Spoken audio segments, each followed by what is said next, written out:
భక్తివన్ ప్రేక్షకులకి శుభోదయం 23/1/2025 స్వస్తి స్త్రీ జాతరమానం క్రోధినామ సంవత్సరం ఉత్తరాయణం హేమంత ఋతువు పుష్యమాసం కృష్ణపక్ష నవమి గురువారం నవమి మధ్యాహ్నం 3 గంటల 18 నిమిషాల వరకు నక్షత్రం విశాఖ నక్షత్రం తెల్లవారుజామున 3 గంటల 22 నిమిషాల వరకు వర్జ్యం ఉదయం 7 గంటల 9 నిమిషాల నుండి 8 గంటల 54 నిమిషాల వరకు దుర్ముహూర్తాలు ఈరోజు ఉదయం 10 గంటల 20 నిమిషాల నుండి 11 గంటల 5 నిమిషాల వరకు మళ్ళీ మధ్యాహ్నం 2 గంటల 47 నిమిషాల నుండి 3 గంటల 32 నిమిషాల వరకు సూర్యోదయం 6:38 సూర్యాస్తమయం 5:46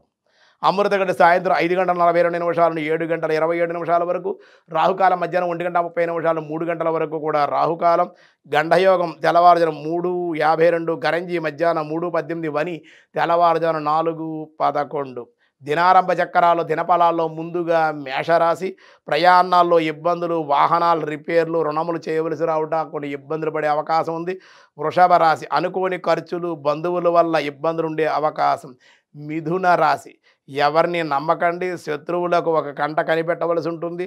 ధనవృద్ధి ప్రయాణ లాభాలు కర్కాటక రాశి అనుకూలం బంధుమిత్రుల సహాయ సహకారాలు అందుకుని గృహంలో మార్పులకి అవకాశం కన్యా రాశి స్వల్పంగా అనారోగ్య సమస్యలు అకాల నిద్ర అకాల భోజనాలు శారీరకంగా అనారోగ్య సమస్యలు తులారాశి అన్ని పనులు కూడా పూర్తి కాక విచారం శ్రమ అధికంగా ఉంటుంది అశాంతి వృశ్చిక రాశి బంధువుల వల్ల ఇబ్బంది అధిక ఖర్చులు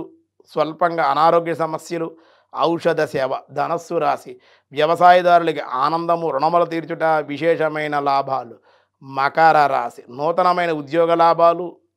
చిరు వ్యాపారులకు అధిక లాభాలు శుభకార్యాలు కలిసి వచ్చుట కుంభరాశి సమస్యల పరిష్కారం కాక ఇబ్బందులు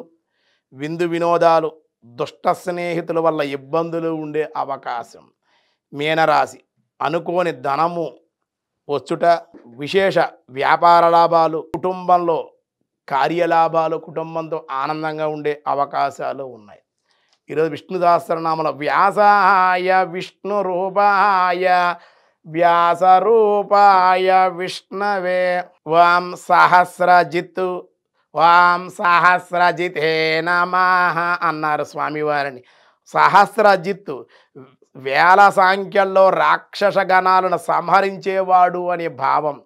శ్రీరాముడు తనొక్కడే 14,000 రాక్షసులను సమూహంగా 14,000 రాక్షసులు ఒక్కసారే సంహరించట ఆయన కాబట్టి రామాయణంలో వివరించబడి ఉన్నది కనుక భగవానుడు సహస్రజిత్తు అనబడ్డాడు అనగా మానవుల మనస్సులో వేల కొలది రాక్షస గుణాలు దుర్వ్యసనాలు దుష్ట బీజాలు